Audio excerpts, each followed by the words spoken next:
তো দেখো বন্ধুরা, আজকে তো বলেছিলাম যে রাত্রিবেলায় আমার ছোটো ভাইজি বিরিয়ানি করবে। তো আমি গিয়েছিলাম, তো বিরিয়ানি নিয়ে চলে এসেছি। তো তোমাদের দেখাই একটু কেমন বিরিয়ানিটা করেছে ও। তো ও কিন্তু একদম বাচ্চা মেয়ে, কিন্তু বিরিয়ানিটা অনেকটা পরিমাণ করেছে আর সবাইকে দিয়েছে। আর লেগ পিসটা তুলতে পারছে না হাতা করে, এত বড়। এই দেখো লেগ পিস, তো আমাদেরও অনেকটাই দিয়েছে। একটু বেড়ে দেখাই, আলু কই, আলু দিয়েছি। হ্যাঁ, এই যে আমার একটা লেগ পিস, দুটো লেগ পিস দিয়েছে।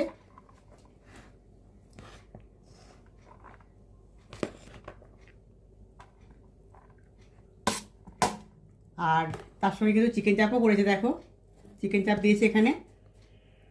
আর মেয়ের জন্য তো ওবেলা রাইস করে রেখেছিলাম আর চিলি পনির করে রেখেছিলাম, তো মেয়ে এটাই খাবে আর আমরা বিরিয়ানি খাবো। চলো, আর আমার তস হয়েছে না, এবার খেয়ে নিই, টাটা।